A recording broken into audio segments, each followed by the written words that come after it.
جو ہے وہ سندھ میں پائی جاتی ہے، جہاں پہ 60% 10 سال کے بچے جو ہیں وہ 5 سال کے بچوں جتنا بھی نہیں پڑھ سکتے، اور وہ اردو یا سندھی میں 2 جملے نہیں پڑھ سکتے، وہ دو فگرز کے سم نہیں کر سکتے میتھ کے. تو یہ حال ہے. تعلیم بھی ختم ہو گئی ہے. صحت کا آپ نے سن لیا، پنجاب میں توسا کے اندر 300 لوگوں سے زیادہ بچے جو تھے وہ HIV انفیکشن کر دیا، جس سے ایڈز ہو جاتی ہے جو کہ سزائے موت ہے. ابھی ہم نے سنا کہ کراچی میں بھی یہ ہوا ہے، سکھر میں بھی یہ ہوا ہے پہلے. صحت کا بھی حال یہ ہے. پولیس آپ جانتے ہیں کہ ہمارے لیے ایک زحمت ہے، رحمت نہیں ہے، اور یہ تو پورے پاکستان میں یہ ہے، لیکن بالخصوص کراچی میں ہے. اور کراچی کے اندر ایک پہلے یہ کہتے تھے کہ انفراسٹرکچر کا حال جو ہے وہ بہت برا ہے، اب یہ کہتے ہیں کہ انفراسٹرکچر ہے ہی نہیں. اتنے بڑے شہر کے اندر بسیں ہی نہیں ہیں، نہ بجلی سے چلنے والی، نہ کوئی ایئر کنڈیشن بسیں تو سوال ہی نہیں ہے، لیکن بسیں ہی نہیں ہیں. کراچی میں یہ کہتے ہیں کہ 10,000 بسوں کی کمی ہے. اتنے بڑے شہر میں پانی نہیں آتا، 15,000 بسوں کی کمی ہے. بجلی کی اتنی شارٹیج ہے، اگر خاص طور پہ غریب علاقوں میں جہاں پہ کچی آبادیاں جن سے منسلک ہو، وہاں پہ تو 18 گھنٹے لوڈ شیڈنگ ہوتی ہے. گیس کا بھی یہ حال ہے کہ گیس کچھ وقت آتی ہے ورنہ نہیں آتی. تو پیپلز پارٹی سے میری گزارش ہے کہ تھوڑا سا دھیان دے دیں. کراچی کے لوگوں کو نوکریاں بھی نہیں ملتی، تو یہ بھی مسئلہ ہے. تو مسائل ایک بہت ہیں، لیکن اب اس مسائل کا ایک رپورٹ کارڈ آگے آیا کہ 170 نمبر پہ کراچی آیا ہے 173 میں، اور یہ کوئی سیاست نہیں ہو رہی ہے. یہ ہم نے نہیں کروایا، کسی نے نہیں کروایا، یہ ایک بین الاقوامی ادارے نے کروایا ہے، جریدے نے کروایا ہے.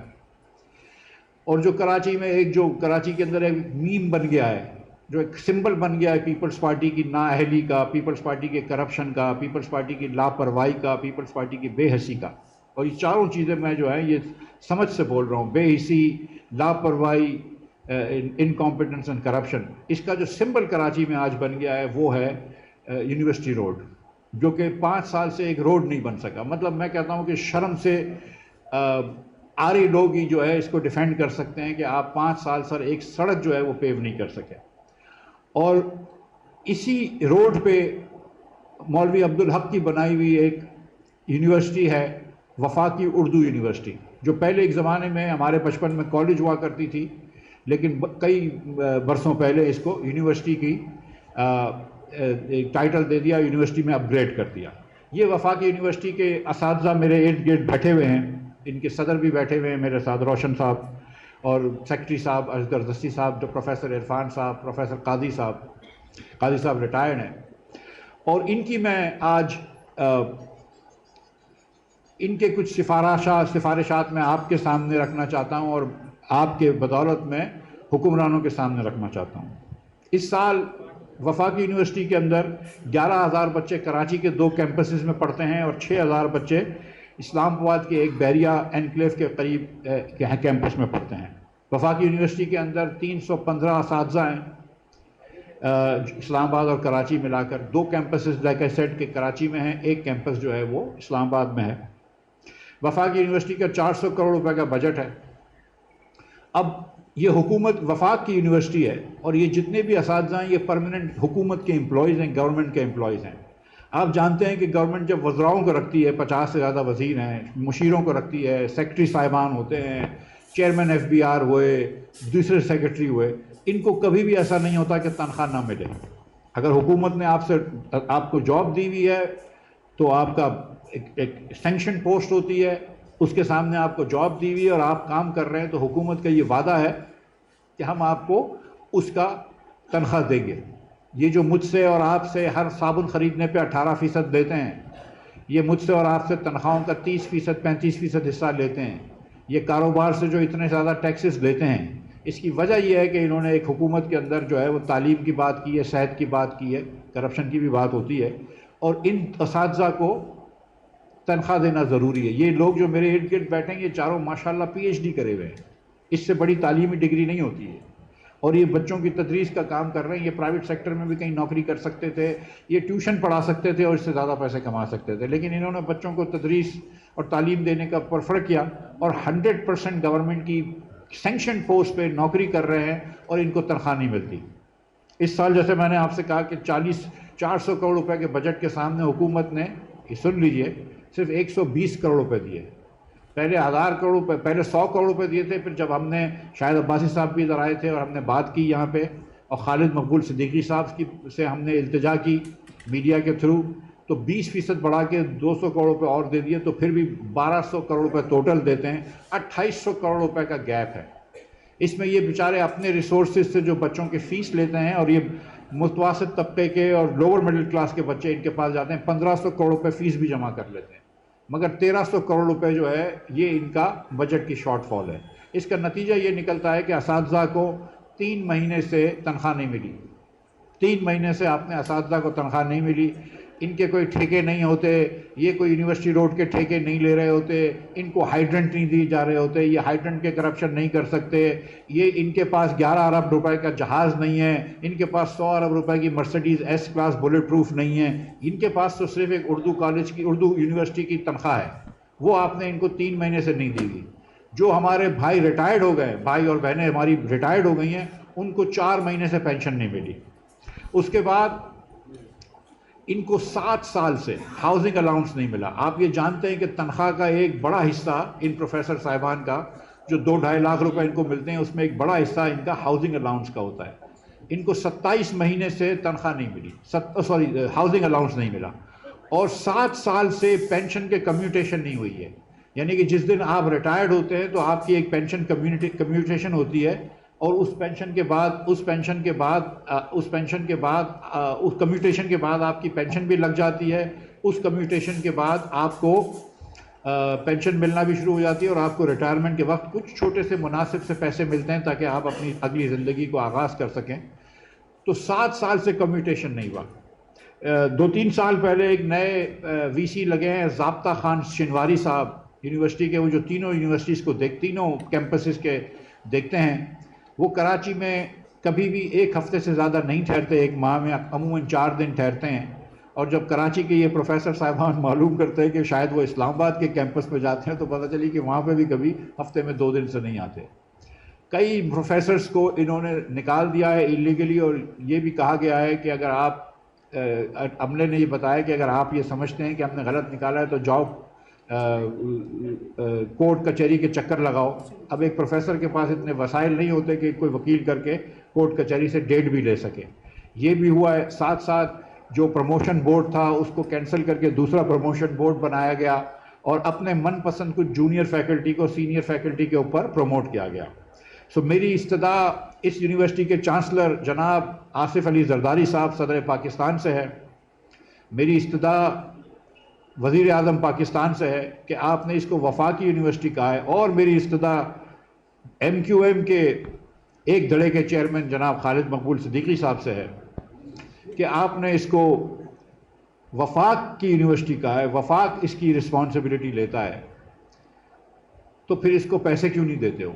جب تنخواہیں صدارتی محل میں رہنے والے اور کام کرنے والے حکومتی افسران کو مل جاتی ہے، جب تنخواہیں وقت پر وزیر اعظم کے دفتر اور گھروں میں کام کرنے والے لوگوں کو مل جاتی ہیں وقت پہ، جب خالد مقبول صدیقی صاحب اور ان کے سیکرٹری صاحب کو تنخواہ وقت پہ ملتی ہے، جب HEC کے چیئرمین کو تنخواہ وقت پہ ملتی ہے، جب VC صاحب کو تنخواہ وقت پہ ملتی ہے، تو ان غریب اساتذہ کا کیا قصور ہے جو کہ ایکچولی بچوں کو تعلیم و تدریس دیتے ہیں؟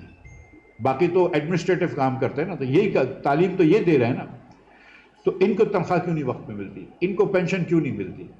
اور پھر یہ ہائر ایجوکیشن وہ ادارہ ہے کہ جو ہمارے یہاں صوبے میں اور پاکستان بھر میں پرائمری ایجوکیشن اور سیکنڈری ایجوکیشن جو ہے وہ صوبوں کی ذمہ داری ہے، لیکن ٹریشری ایجوکیشن جو ہے وہ دونوں صوبے بھی دیکھتے ہیں اور وفاق بھی دیکھتے ہیں.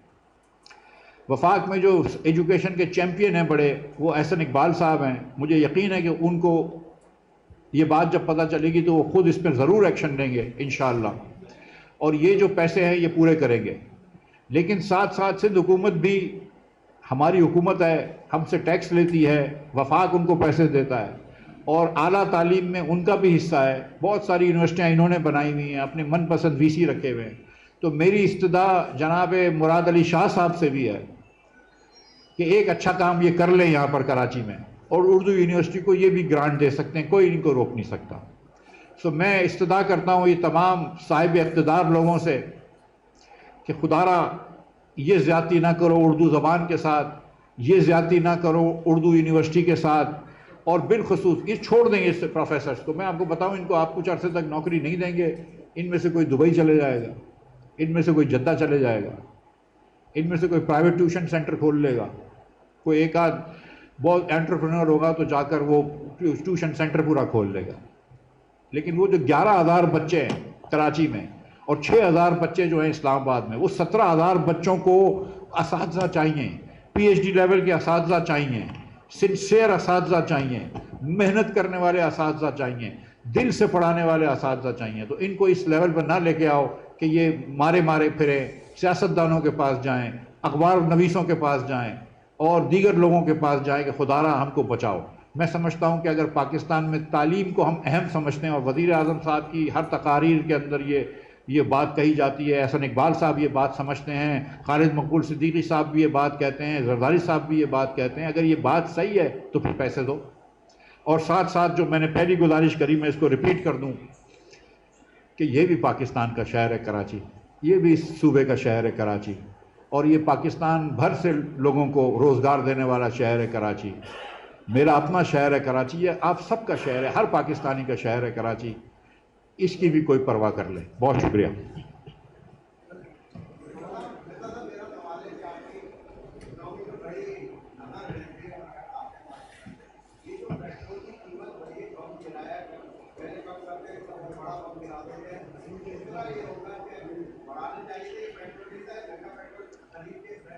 چاند میاں آپ سنتے نہیں ہیں نا بات حکومت کی۔ ثواب صاحب دیکھیں، آپ یہ بات سنیں کہ پچھلے 2 ہفتے پہلے آئل مارکیٹنگ کمپنیوں نے کہا کہ ہمارا نقصان ہو گیا۔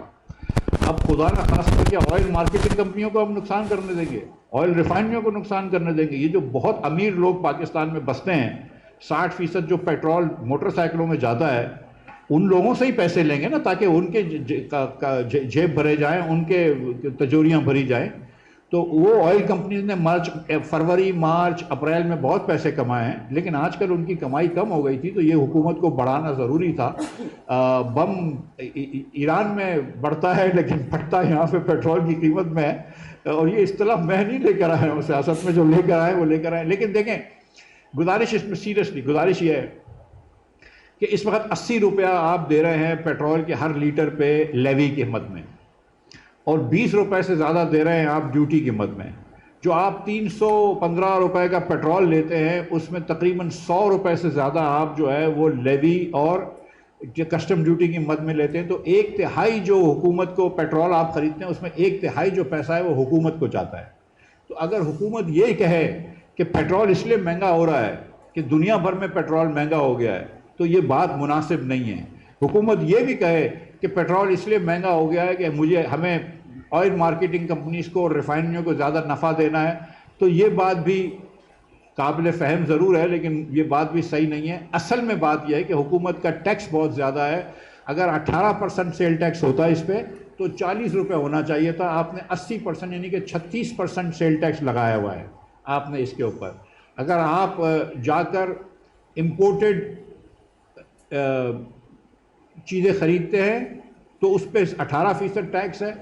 اگر آپ جا کے امپورٹڈ سوٹنگ خریدتے ہیں، مہنگے کپڑے خریدتے ہیں، جو بھی خریدتے ہیں تو 18% ٹیکس ہے، لیکن 60% پیٹرول پاکستان میں موٹر سائیکل والا استعمال کرتا ہے، غریب استعمال کرتا ہے، متوسط طبقے کے لوگ استعمال کرتے ہیں، اور اس کے اوپر 36% سے زیادہ ٹیکس حکومت نے عائد کیا ہوا ہے۔ یہ پیٹرول مہنگے ہونے کی اصل وجہ ہے۔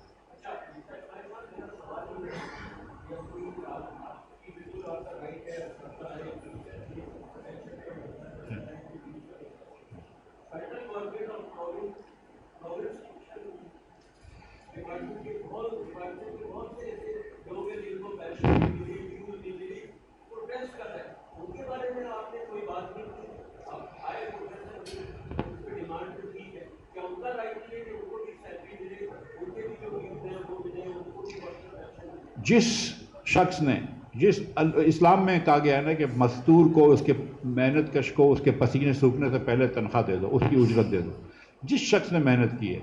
اور میں تو یہ نجی اداروں کو بھی کہتا ہوں، یہ جو اخبار کے مالکان جو ہیں، یہ جو اکثر آپ لوگوں کی تنخواہیں روک لیتے ہیں، یہ آپ لوگوں کے لیے کوئی نئی بات نہیں ہے، یہ تو اکثر رک جاتی ہیں. اور وہ مالکان نے کبھی جو ہے ایسا نہیں کیا ہے کہ کوئی اپنا گھر جو ہے وہ بڑا، اگر ان کا کوئی 8 کنال کا یا 16 کنال کا گھر گلبرگ لاہور میں ہو یا ڈیفنس کراچی میں ہو تو گھر کو چھوٹا کیا ہوگا انہوں نے، اپنے اخراجات بچائیں.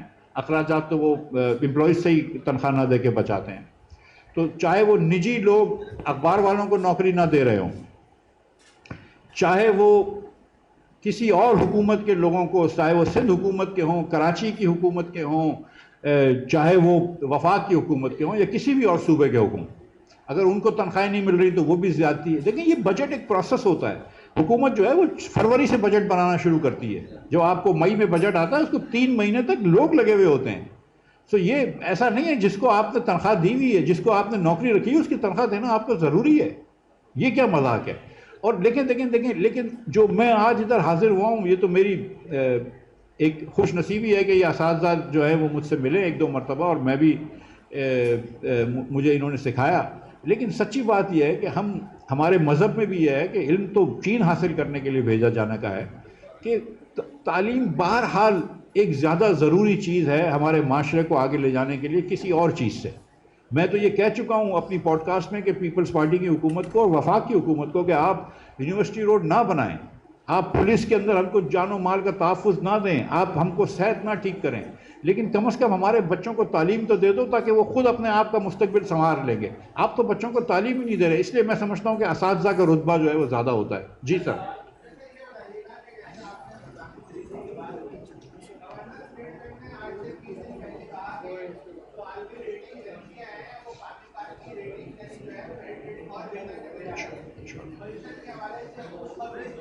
انشاءاللہ.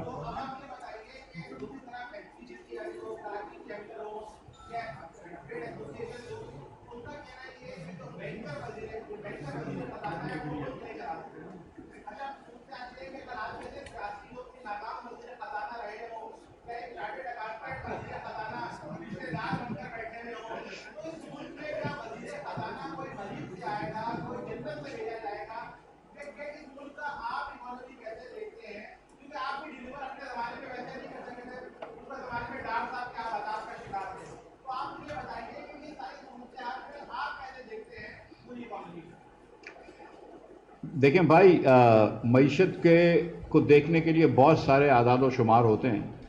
تو حکومت جو ہے وہ ایک آدھ کوئی شمار نکال لیتی ہے، شماریہ نکال لیتی ہے کہ دیکھو معیشت کتنی اچھی چل رہی ہے. اپوزیشن والے جو ہیں وہ ایک آدھ کوئی نکال لیں گے کہ دیکھو معیشت کتنی بڑی ہے. لیکن اگر مجموعی طور پہ دیکھا جائے تو 3-4 چیزیں دیکھی جاتی ہیں. ایک چیز آپ دیکھیں گے کہ پاکستان کی اوسط آمدن بڑھ رہی ہے، اور بڑھ رہی ہے تو کتنی بڑھ رہی ہے پاکستانیوں کی. تو یہ 4 سالوں میں پاکستانیوں کی اوسط آمدن کم ہوئی ہے. اس میں کوئی، یہ حکومت کے شماریات ہیں تو اس میں کوئی بحث نہیں ہے. پاکستانیوں کی اوسط آمدن کم ہوئی ہے 4 سال میں. پاکستانی جو 2018 میں جو ان کی آمدن تھی وہ 2024-25 کے سال میں اس سے کم ہوئی ہے. اور جو افسوس ترین بات ہے وہ یہ کہ 2014-15 میں جو پاکستانیوں کی ہاؤس ہولڈ انکم تھی اس سے کم 2018-19 میں ہوئی، اور اس سے کم 2024-25 میں ہوئی. تو یعنی کہ ایک 10 سال سے ہماری پستی کا سفر ہے، 10 سال سے ابتری کا سفر ہے، گراوٹ کا سفر ہے. اب اس کے اندر تو ایک تو یہ کہ انکم پاکستان کی ایوریج کم ہوئی. دوسرا جو ہم دیکھتے ہیں وہ یہ کہ بھئی مہنگائی کتنی ہوئی. تو پچھلے 4 سالوں میں 78% مہنگائی ہوئی ہے. جو چیز 100 روپے کی ملتی تھی وہ آج 178 روپے کی ملنے لگی ہے.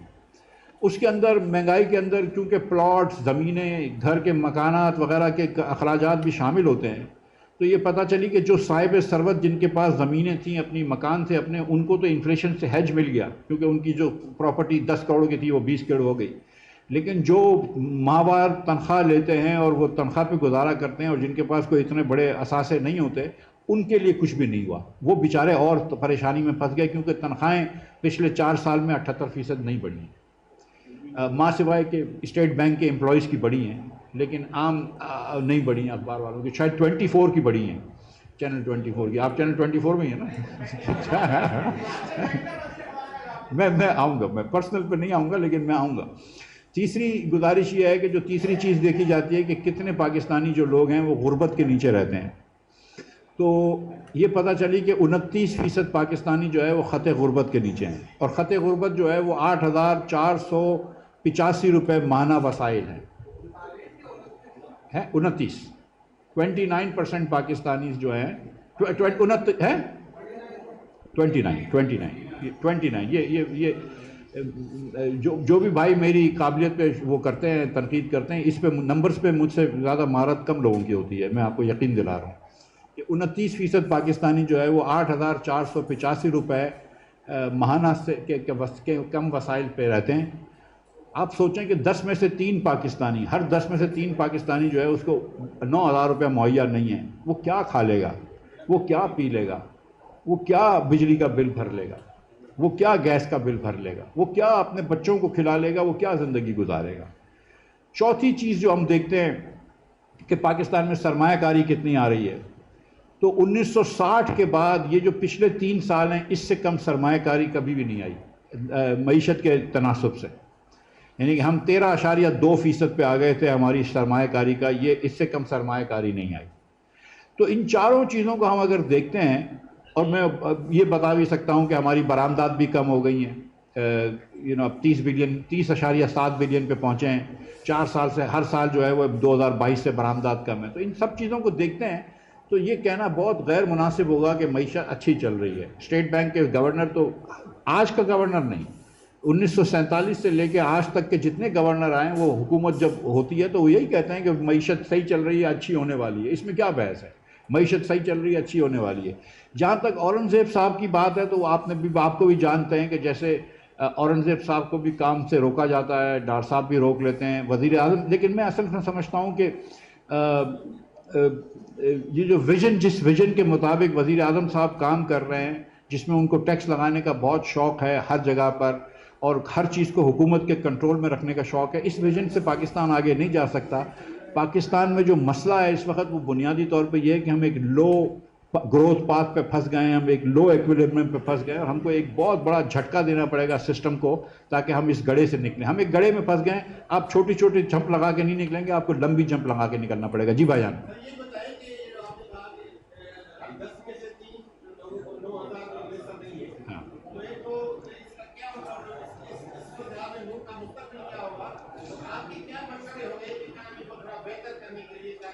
جی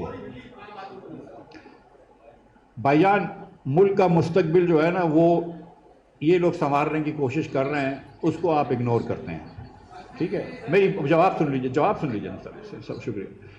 دیکھیں ملک جس طرف چل کے جا رہا ہے نا, آج سے غربت نہیں شروع ہوئی ہے. یہ 2014 کا میں نے نمبر بتایا کہ 2014 سے ہم غریب ہیں. 2014 میں جو بنگلہ دیشیوں کی ایوریج انکم تھی اس سے وہ 50% اوپر پہنچ گئے, جو ہندوستان کی ایوریج انکم تھی اس سے وہ 30% اوپر پہنچ گئے. ہم 2014 کی ایوریج انکم سے نیچے آ گئے. تو ہمارا اور دنیا کا گیپ بہت بڑھ رہا ہے. ہم کو ایک بات یہ سمجھنی پڑے گی کہ ہم نے بہت سارے چہرے دیکھ لیے. ہم نے زرداری صاحب کی حکومت دیکھ لی, ہم نے میاں نواز شریف کی حکومت دیکھ لی, ہم نے کچھ عرصے شاہد عباسی کو بھی پرائم منسٹر دیکھا, ہم نے شہباز شریف صاحب کو 4 سال دیکھا, ہم نے عمران خان صاحب کو 4 سال دیکھا. ہم نے ایک چیز نہیں دیکھی, ہم نے بہتری یا ترقی نہیں دیکھی. اس لہٰذا چہرے بدلنے سے کچھ نہیں ہوگا, ہم کو نظام بدلنا ہوگا. ہم کو ہماری سوچ بدلنی ہوگی حکومت چلانے کی. حکومت دیکھیں, حکومت اس طرح چلتی ہے کہ پہلے وہ ڈیسائیڈ کرتے ہیں کہ ہمارا 24,000 ارب روپے کا خرچہ ہے, پھر وہ IMF کے پاس جاتے ہیں, بولتے ہیں ہم کتنا قرض لے سکتے ہیں اور کتنا خسارہ کر سکتے ہیں. IMF کہتا ہے 7,000 ارب روپے, تو پھر وہ 17,000 کے ٹیکس آپ پہ لگا دیتے ہیں. یہ اس سال ہوا ہے. ٹھیک ہے, ہم کو یہ کرنا چاہیے جس طرح آپ گھر چلاتے ہیں کہ یار میرا انکم اتنی ہے, میرے پاس وسائل 2 لاکھ روپے کے ہیں, تو میں اخراجات 2 لاکھ میں کر لوں نا. اور پھر اس کے بعد آپ IMF کو گالیاں دیتے ہیں کہ IMF ہم کو مزید قرض نہیں لینے دیتا. اور بھائی تم کو اخراجات بھی تو کم کرنے کا IMF بولتا ہے, تم اس پہ کیوں نہیں مانتے ہو؟ ہر ٹیکس لگاتے ہیں, بولتے ہیں IMF نے بولا تھا. IMF آپ کو ٹیکس لگانے کا نہیں بولتی, IMF بولتی ہے خسارہ کم کرو. آپ اپنے اخراجات کم نہیں کر سکتے. ہر سال انفلیشن سے زیادہ آپ کے اخراجات بڑھ رہے ہیں. آپ میں سے کتنے لوگ ہیں یہاں پہ جن کے انفلیشن سے زیادہ تنخواہ بڑھتی ہے؟ کسی کی نہیں بڑھتی. حکومت کے افسران کی بڑھتی ہے. وہ اور بات ہے کہ کالج کے پروفیسروں کو تنخواہ نہیں دیتے. تو یہ اپنے میں ہر خرچہ, کوئی خرچہ جو ہے وہ اس وقت ماں سوائے ایمرجنسی کے انفلیشن سے زیادہ نہیں بڑھنا چاہیے، چاہے وہ صوبہ ہو یا چاہے وفاق ہو۔ یہ جو آج ابھی خبریں آئی ہیں پتہ نہیں سچی ہیں کہ جھوٹی ہیں، پنجاب حکومت بتا نہیں رہی کہ 4 مرسڈیزیں خریدی ہیں 100 کروڑ روپے کی۔ اب یہ مطلب سیریسلی یہ ضرورت تھی؟ یہ 11 ارب روپے کا جہاز خریدا، اس کی ضرورت تھی؟ سندھ کے اندر یہ K4 کی پائپ لائن تھی، یہ 40 ارب سے شروع ہوئی تھی، آج 400 ارب سے تجاوز کر گئی، پائپ لائن نہیں بنی۔ کیا یونیورسٹی روڈ اس لیے نہیں بنائے کہ یہ سب بیوقوف تھے؟ نہیں، بیوقوف تو کوئی نہیں ہوتا، ان کے گھر تو بن جاتے ہیں، ان کے محلات تو بن جاتے ہیں۔ یونیورسٹی روڈ میں تو کرپشن ہوئی ہے، یونیورسٹی روڈ میں لاپرواہی ضرور ہوگی، نیگلیجنس ضرور ہوگی، لیکن کرپشن ہوئی ہے، اور یہ کرپشن میرے آپ کے پیسوں سے ہوئی ہے۔ جی بھائی جان، آپ جی دونوں سوال لے لیتا ہوں ایک ساتھ۔ جی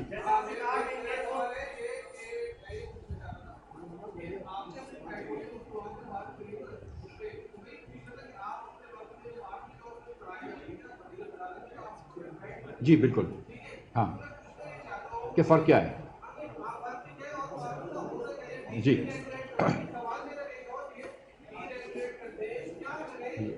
جی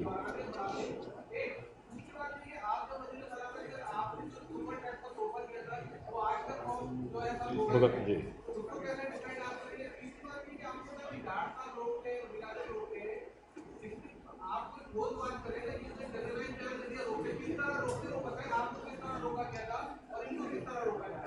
شکریہ آپ کے جامع سوالات کا۔ پہلا آپ نے سوال پوچھا کہ میں اپنے دور میں جب پرائز بڑھاتا تھا تو ڈیفینڈ کرتا تھا، اس وقت بھائی 100 روپے جو ہے وہ لیٹر حکومت اپنے پلے سے دے رہی تھی، اپنے جیب سے دے رہی تھی۔ یہ سمجھیں بات کو، بڑا ضروری ہے کہ حکومت کو اگر 200 روپے کا پیٹرول پڑ رہا ہے یا 250 کا پڑ رہا ہے اور حکومت 150 روپے کا بیچ رہی ہے تو 100 روپے کا نقصان ہو رہا ہے۔ پیٹرول پمپ والے، آئل مارکیٹنگ کمپنی والے ذخیرہ اندوزی کر رہے تھے، حکومت کے خلاف وہ کر رہے تھے، اسپیکولیشن کر رہے تھے، سٹا کر رہے تھے۔ تو ہم حکومت کو نقصان میں نہیں بیچنا چاہیے، اور میں ہمیشہ سے کہتا ہوں کہ حکومت کو نقصان میں نہیں بیچنا چاہیے پیٹرول۔ اور ایک طرف ملک ڈیفالٹ ہو رہا تھا، IMF کہہ رہا تھا نقصان بند کرو، آج جو ہے وہ الٹا ہے، آج 200 کا پیٹرول آپ 315 میں بیچ رہے ہیں، آج آپ پیسے لے رہے ہیں۔ تو ٹیکس لینا 115 روپے ایک لیٹر کے اوپر اور 70 روپے ٹیکس اپنی جیب سے نقصان کرنا، اس میں بڑا فرق ہے۔ آپ یہ بات سمجھتے ہیں نا کہ میں اگر میرے کوئی چیز 100 روپے کی پڑتی ہے تو میں اس کو 105 میں بیچوں گا، اس کو 90 میں نہیں بیچوں گا، یہ اتنا سا فرق تھا۔ میں ایک سیکنڈ میں آ گیا کیونکہ بھائی نے بہت سارے سوالات پوچھے تھے، اگر مجھے یاد ہو تو میرا فارمولا یہی ہے، میرے بڑے بھائی، چھوٹے بھائی عمر میں تو، کہ اس چیز کے اندر جو ہے نا وہ آپ ٹیکس جو ہے نا، جو 18% ٹیکس آپ ہر چیز پہ لگاتے ہیں تو پیٹرول پہ بھی 18% ٹیکس لگانا چاہیے۔ آپ کا اس کا سیل ٹیکس نہیں لگاتے، لیوی لگاتے ہیں، لیکن 18% جتنی ہونی چاہیے۔ تو 40 روپے بنتے ہیں تو 40 روپے تو بریک مل جائے گا ابھی لوگوں کو، تو وہ تو آپ کر دیں۔ دوسرا یہ کہ جو میں نے نشاندہی کی تھی پاکستان میں کہ دیکھو یہ ڈیزل کے اندر آپ پرائسنگ کا فارمولا غلط کر رہا ہے، آئل ریفائنریز کو بہت پیسے مل رہے ہیں۔ 1 مہینے تک حکومت ہم سے لڑتی رہی، 1 مہینے بعد پھر انہوں نے وہی جا کے کر لیا جو ہم نے کہا ہے، اور اب وزیر اعظم صاحب نے انکوائری ڈالی ہے کہ 75 ارب روپے ریفائنریز کو کیوں مل گئے۔ 75 ارب روپے ریفائنریز کو اس لیے مل گئے کہ آپ لوگوں نے دیے ہیں۔ اس کے بعد 7 مارچ کو جو انہوں نے پیٹرول کی قیمت بڑھائی تھی تو میں نے کہا تھا یہ تو غلط بات ہے، کیونکہ 1 مارچ کو طے ہوا تھا کہ یہ 15 تاریخ تک کی قیمت ہے، تو ابھی آپ درمیان میں پروفٹ کیوں دے رہے ہیں؟ انہوں نے کہا شارٹیج ہو رہی تھی، تو میں نے کہا 5 دن کے لیے 8 دن کے لیے آپ ٹیکس بڑھا سکتے تھے۔ انہوں نے 20 ارب روپے آئل مارکیٹنگ کمپنیز کو وہ تحفہ دیا۔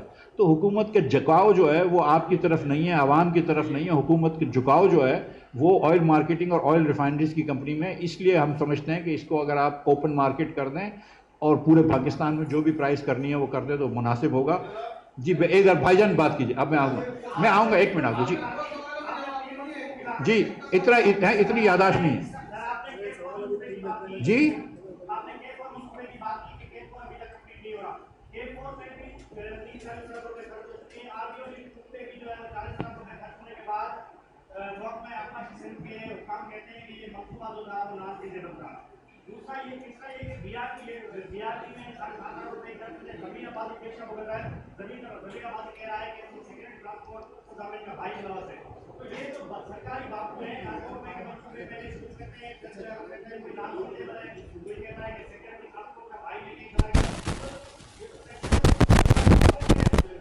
دیکھیے میرے بھائی، سرکاری بابو کو کون لگاتا ہے؟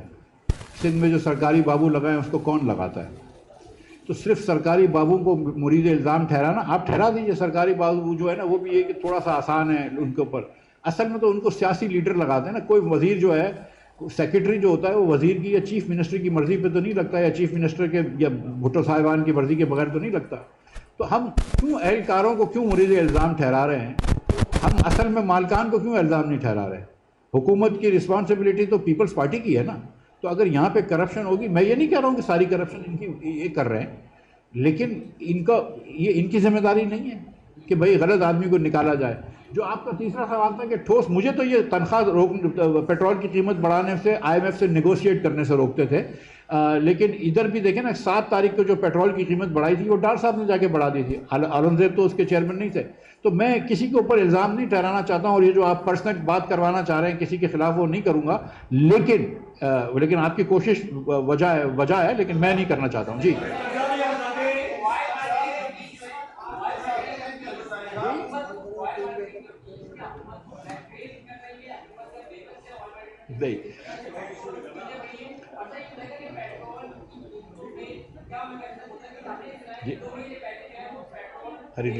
میں سمجھاتا ہوں میں گزارش کروں. دیکھیں، آئل مارکیٹنگ کمپنیاں حکومت کو اسی طرح مجبور کرتی ہیں یا بلیک میل کرتی ہیں جس طرح کے شوگر کی مینوفیکچررز حکومت کو بلیک میل کرتے ہیں.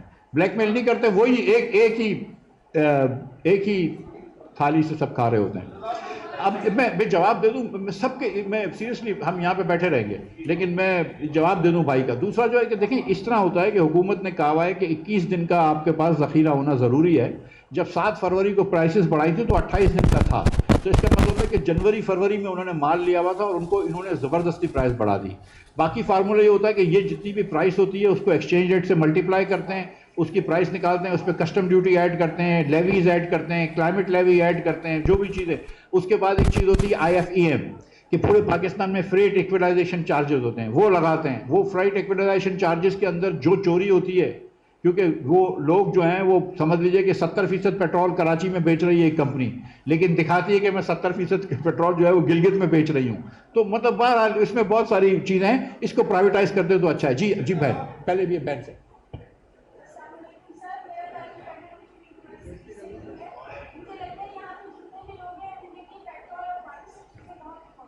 جی بس ٹھیک ہے بہن ابھی. جی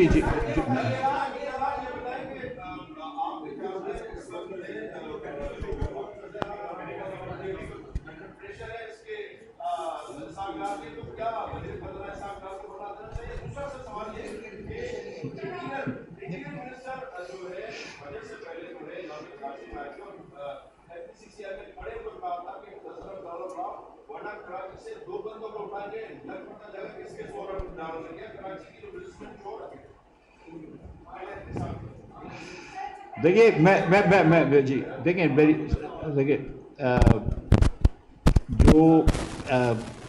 دیکھیے میں آپ کے یہ دونوں دوستوں نے بھی کوشش کر لی ہے. میں ادھر نہیں جاؤں گا. دیکھیں میری بات سنیں. دیکھیں اگین جو میں نے بھائی کو جواب دیا تھا نا کہ اسحاق ڈار صاحب ہوئے یا اورنگزیب صاحب ہوئے، یہ وزیر اعظم کی مرضی پہ کام کرتے ہیں، یہ وزیر اعظم کی ثوابدید پہ کام کرتے ہیں. اگر وزیر اعظم صاحب کو ان کا کام پسند نہیں ہے تو وزیر اعظم کو نکال سکتے ہیں. اسی لیے میں نے کہا کہ نہ اورنگزیب صاحب کی بات ہونی چاہیے نہ ڈار صاحب کی. یہ وزیر اعظم صاحب کا جو ویژن ہے یہ فالٹی ہے، وہ یہ نہیں کر پا رہا ہے. ریفارمز جو ہے نا، میں آپ کو بتاؤں، ایک فائنانس منسٹر نہیں کر سکتا.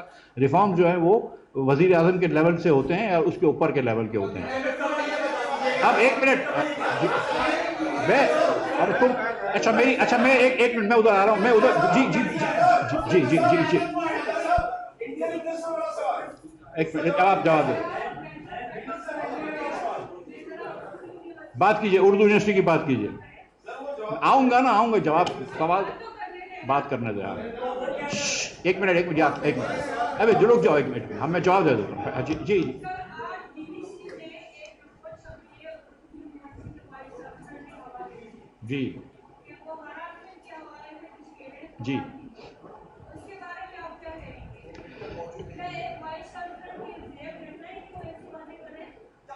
دیکھیے جی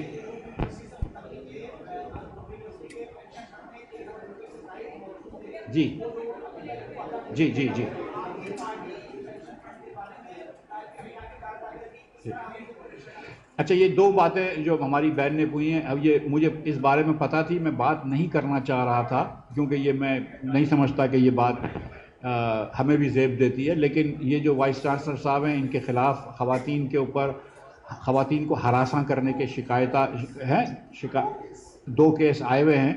تو یہ اعلیٰ تعلیمی اداروں میں یا کسی تعلیمی اداروں میں، اور ہماری بہنوں کو، ماؤں کو، بیٹیوں کو ہراس نہیں کرنا چاہیے. ظاہر ہے یہ الزام ہے، کوئی کورٹ میں پروو نہیں ہوئی، لیکن میں یہ بات نہیں کرنا چاہ رہا تھا، لیکن اب بہن نے بات اٹھا دی. لیکن یہ سن لے، میں آ جاؤں گا یار، صبر تو کر.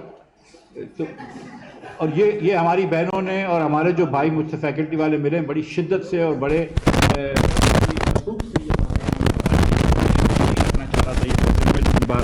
تو دوسری بات ہوئی ہے کہ 1 ارب روپیہ جو ہے وہ فیڈرل اردو کالج جو تھی اس کا ایک پینشن فنڈ تھا. جب کالج کو یونیورسٹی بنایا گیا تو وہ ظاہر ہے کہ وہ فنڈ جو ہے وہ پینشن کا ان کو مل جانا چاہیے، کیونکہ اب یونیورسٹی کی ذمہ داری ہوئی ہے. وہ ٹرانسفر بھی ہوا ہے، لیکن یہ کہتے ہیں نہیں ہوا، تو یہ ان کے پاس ہے. میں آتا ہوں تو یہ کہتے ہیں کہ ان کے پاس ہے. بھائی دیکھو، پاکستان کے اندر کسی بھی گروہ کو چور نہیں بولنا چاہیے. نہ بزنس مین چور ہیں کراچی کے، نہ لاہور کے، نہ فیصل آباد کے، نہ گجرانوالہ کے، نہ ہمارے کسان چور ہیں، نہ ہمارے اساتذہ چور ہیں، نہ ہمارے اسٹوڈنٹ چور ہیں. اس قسم کی سیاست جو ہے، جی جی جی جی اب یا مستی نہ کریں.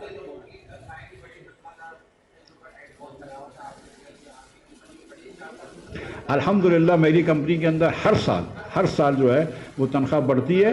اور مجھ سے نہیں پوچھو، یہ میرے ادھر کوئی امپلائیز بیٹھے ہوں گے، ان سے پوچھ لو کہ ہماری کمپنی میں نہ صرف ہر سال تنخواہ ملتی ہے، لیکن کبھی ایسا ایک دن نہیں ہوا پچھلے 26 سالوں میں یا 28 سالوں میں کہ تنخواہ جو ہے وہ پہلی کے بعد ملی ہو. اچھا اور کیا عابد بڑھتی ہے نہیں بڑھتی ہے؟ تیری تو 6 مہینے میں بڑھتی ہے. کون یہ؟ ہاں جی،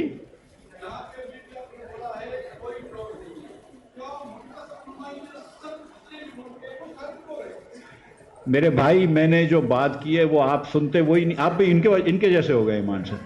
ٹھیک ہے، تم لوگ کیا میں نے جو بات کی ہے کہ کسی بھی گروپ کو، کسی بھی گروہ کو چور بولنا کہ سارے بزنس مین چور ہیں، سارے کسان چور ہیں، سارے صحافی چور ہیں، سارے یہ چور ہیں، سارے سیاستدان چور ہیں، یہ بری بات ہے.